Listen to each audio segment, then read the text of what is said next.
Okay, welcome back.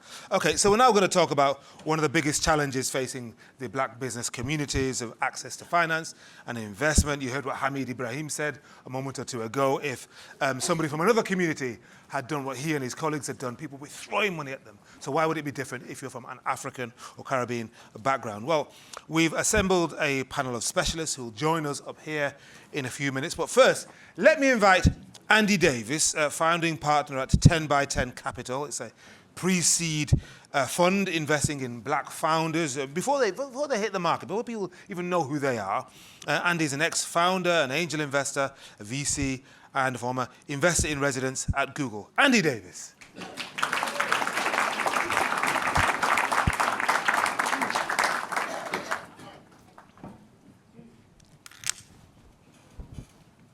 Morning, afternoon. Thanks for having me. So I'm going to go through some slides with you, talk to you about the funding issues, but not just the issues, because I guess we always know what the issues are, right?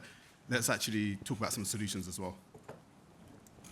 So a bit of a 5-second intro. For my sins, if there's a black human in Europe imagine starting a company, 99% of them find me. So I have the privilege of spending every second of my day with black founders and black investors, just helping and pushing forward our culture and progressing our people. So just come across a lot of problems every single day, but we get to work on solutions every single day as well. And this is what I do, 10x10 Capital. So investing in exceptional black founders before the market knows they exist. That means incredibly early. Again, when you're imagining starting a company, that's who I am, that's what I do, right? If you have an idea, if you're at work, you want to just, so even one of our companies, Audio Mob, I remember they were, and Hutch and a bunch of others, whilst at work, they just call me in their lunch break, hey, we've got an idea, we talk to you about it. And then fast forward a couple of months, a couple of years, and you've got some of the UK's fastest growing black founded companies, right? But it's about taking that initiative then, and I exist to progress those founders at that very, very early point. So 3 years back, we wrote a report called the Black Report. It's the first report on black founders in the UK, black startup founders. And we're working on another one which will be out in the next 12 months as well. Today I'm going to talk to a few statistics which ring true for our community. And for this report, actually, it wasn't a report that we went out and did data on 1,000 black founders. It was more, I was on the phone to 60 black founders, right?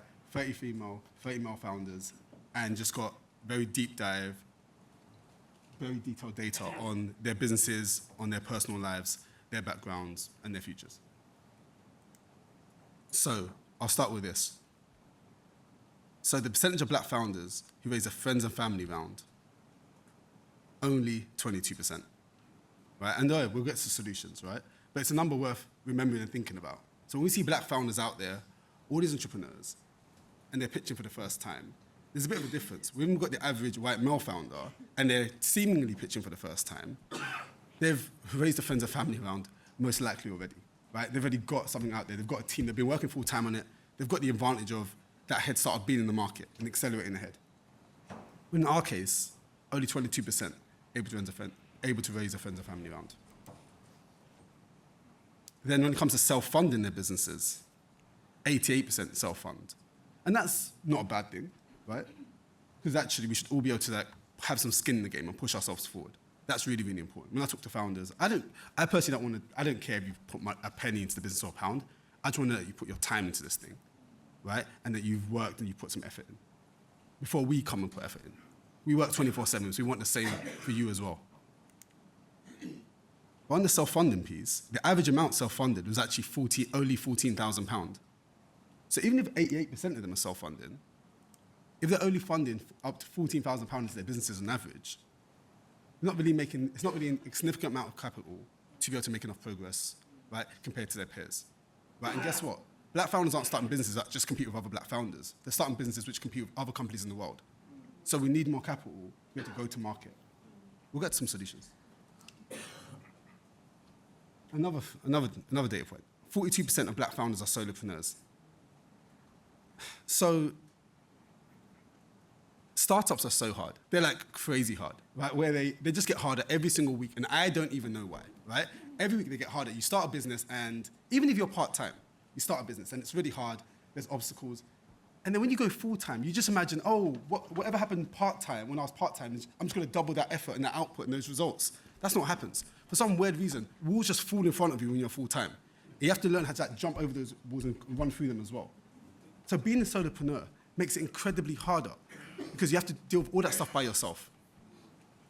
And also, there's a small factor as well. Fine, I'm an investor. I used to be a founder, and I'm an investor now. And fine, besides the emotional, psychological impact of business on you when you're alone, so you get to share that burden with someone else, when you have co-founders. When you go to pitch investors, for what it's worth, I've backed, I think, almost half my portfolio solo founders, right? But the benefit of you having a co-founder, when you're by yourself, you say, oh, I'm going to use this money to hire X and Y person. But if you've already got a co-founder with you, it's way more believable. Because if we look at that person next to you and we think that person's also a superstar, it's so much more believable that you're going to go hire another superstar. So there's all these other factors when it comes to your business. It isn't just because it's hard, there's many hours that it takes. Actually, it gives us a view on talent and who you are and your ability to get talent around you as you're growing this business as well. Last data point before we get to solutions. And this is a big one for... So I don't have a university degree. I've never had a job, right? So I don't want to start yelling, everyone should study STEM, everyone should study STEM, right? But gosh, only 31% of black founders have a STEM degree. And that makes it so much harder if you're starting, especially a tech business, right? Having the skills to be able to get to market. And nowadays, there's a lot of tools online anyway, a lot of AI tools and no-code tools to enable you to just go and build the first version of a product. I think for probably 95% of businesses, to be honest, right? But having some sort of technical, mathematical, or scientific knowledge is really, really important, especially when we're going to be progressing from just starting consumer startups that we enjoy using, that are problems and solutions for ourselves and our friends and our families and our communities, to we're going to have black founders who are building life science companies as well, biological companies, companies that change the world in a different type of way. So we need that STEM background as well. So some solutions. So investors or community. This piece is important because I think there's this, I tell founders there's a fallacy of large numbers. And that means when they come to pitch, they're like, oh, do I need 1,000 users? Do I need 50 businesses on board, 100 businesses? I'm just like, I just want to hear that you have sometimes 10 to 50 people who absolutely love and need this thing, and they use it religiously. That's what I want to hear. Because then if you tell me there's a few more million people like that in the world, but you've already deeply studied those customers, you spend time with them every single week, you know exactly how this solves a problem for them, then we can work out how to find the rest and get to the rest. So I say that to say there's a fallacy in large numbers, because when it comes to everyone in this room, we may think, oh, we can't invest in startups. It requires £100,000 or 500K or £50,000 minimum check, and that's a lot of money just to give to a business, which, you know, businesses have a high failure rates as well, and that's a part of it, right? But we can invest as a community. There's all these ways that we can do 1K investments, right? £500 investments, £2,000-3,000 investments, and pull together. You can say, hey, I like this entrepreneur, I like this idea, I like the solution that they've created. Because matter of fact, you may experience a problem so deeply yourself, so you can just say, hey, I think I've got a few friends or family members who also do this with me, or a few colleagues. We can come together, band together, and do 10 to 15, 20, 50 to 100K.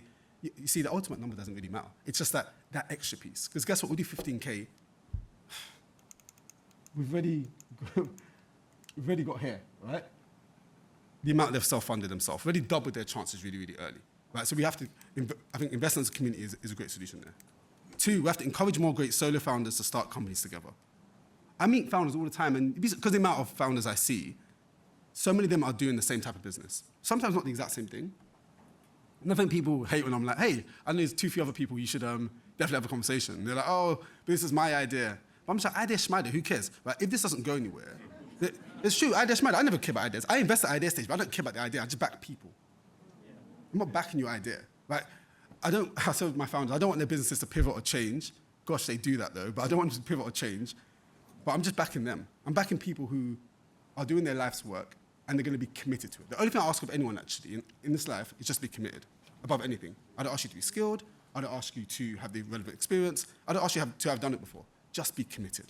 That'll take you so far, right? So for these founders, we've got great examples in them. We've got Alibaba, pulled together by 12 to 16 different guys who were just starting these businesses separately.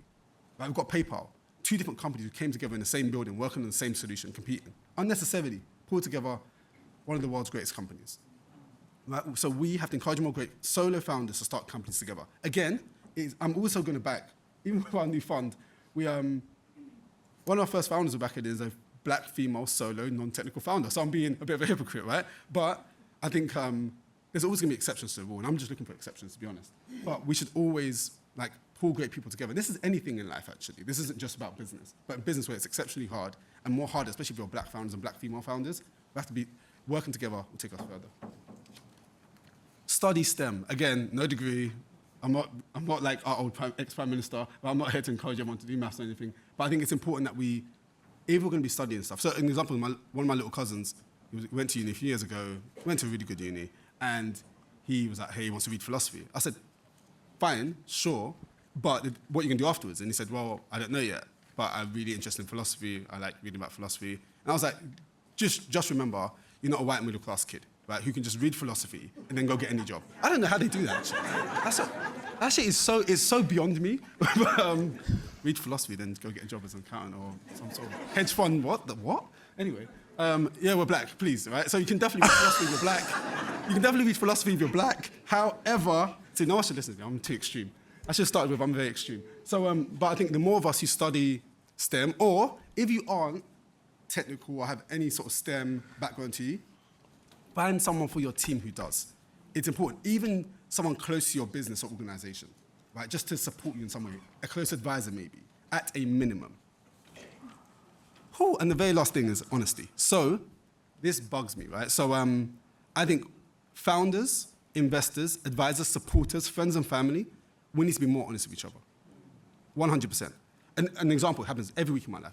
A black founder will send me another founder. They'll go, hey, talk to this great black founder I know. I'm like, sure. And I'll take them in, it's fine. And I'll talk to a black founder, and the founder won't be great. And that's okay, because no one's just great when they start, right? But then, I'll talk to that founder, they won't be great, and I'll go back to the person who introduced me and I'll say, that person wasn't great, and they'll go, oh, I know. And I'm like,